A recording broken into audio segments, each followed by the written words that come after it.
previous lecture, the Adams attack has been used very effectively against the Najdorf. The Najdorf kind of nullifies a lot of White's plans in Sicilian, and so this really small, seemingly innocuous move that we'll see that starts out the so-called Adams attack, which is named after a master from like way back in the 1950s, it subtly undermines the e5 move in the Najdorf, and it just leads to a really comfortable attack from White that's very, very difficult for Black to refute. And so this is a really good example of how a really small change in a position can make a big difference because it changes the move order, or it gains a little bit of time, or it changes the structure in a subtle way that ultimately changes the game. So it's very instructive for that reason. So we see the very normal first moves, playing the Najdorf, and this is the move right here, h3. Seems like a strange thing. And yes, it does keep the bishop and the knight from coming down here, but mostly what it's aimed at doing is counterattacking this position where you have e5 being played, which goes into the Najdorf and has the knight go back over to b3. And it's a slight improvement because now when Black plays d5, they play immediately. Instead of going to b3, the knight can go to e2. It's not blocking anything in here because we're going to fianchetto the bishop and play g4. And so by playing h3, it allows this harmonious development of White's pieces into this new setup where you fianchetto the bishop here, you're going to play g4 with the pawn, and you're going to play knight to g3. And you get all your pieces mobilized over here on the king side, and Black can't really do much except for do its normal development.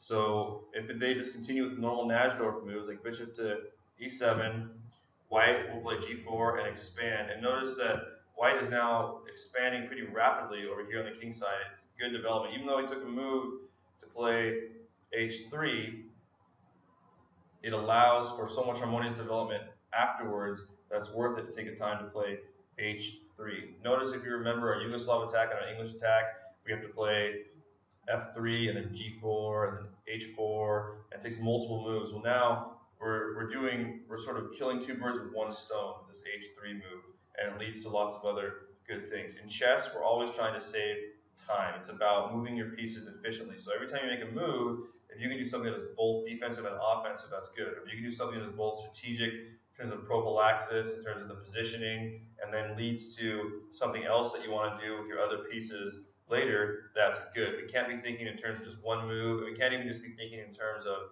tactics and looking for combinations. We need to always be thinking of how can we get the most out of each move that we make with our pieces. So h3 is that kind of a move. It's kind of hard to see if you just made that move by yourself. You wouldn't see the major benefit to it, but it's because it leads to this totally different position, basically. So we fianchetto the bishop.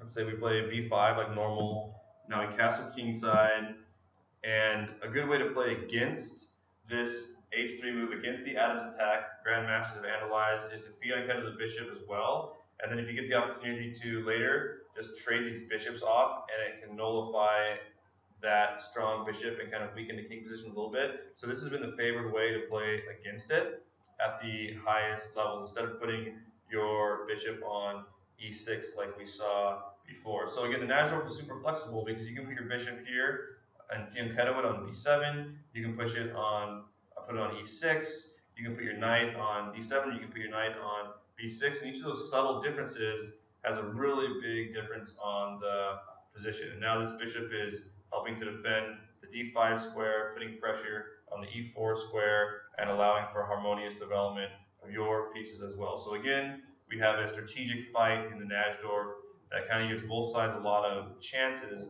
But if you're a player who often comes up against a Sicilian and doesn't do well against her, doesn't like playing against the Najdorf, especially because it's so effective, it's so solid, then playing the Adams can both surprise your opponent and allow for this nice attacking chance that you have. And most people won't be really familiar with what to do against this. They will see the Yugoslav attack and English attack so often because they're so popular now. If you start getting up into higher levels of play, these types of variations will become more and more effective. So let's continue normally, bishop to e3, like we normally see, get our knight out, and now white can start an attack immediately if they want to. They can knock this pawn off, put this knight down to a not very good square. It's pretty much the only place it can go that makes any sense. And now white is already expanding and putting pressure on the king side. You can easily start moving his other pieces over in this direction, and you've got yourself a good attack going in the Najdorf, which is known for being solid and not easily attacked. It doesn't have the fianchetto bishop position that allows for the Yugoslav attack and the castling on the opposite side. The reason that we play d5 is because it knocks that knight back and it puts our pawns in the center, right? We're usually fighting for the center. It allows us to have a solid position, and then we can play b5, and we can expand the queen side, and we get lots of good chances. But in the Adams attack, all of a sudden, the pawns come down really fast, and the pieces come over to the king side really quickly, and white is almost guaranteed to get some sort of pressure, some sort of attack going here against the black position. So it's a really good opening for surprise. It's a really good opening just if you don't like to play against the Najdorf.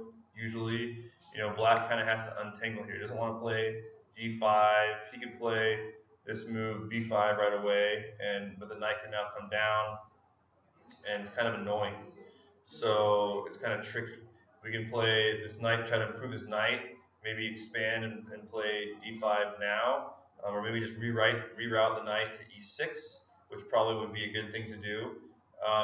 It's tough for black to find a lot of good moves here, and so especially when you're playing blitz, putting your opponent in any position where they're on the back foot, where they're having to think a lot, or where they're unfamiliar with the position is a good strategic choice. So the Adams attack is a good strategic choice. So most people will be unfamiliar with it. They're used to the other openings. They have to take more time to think about their moves.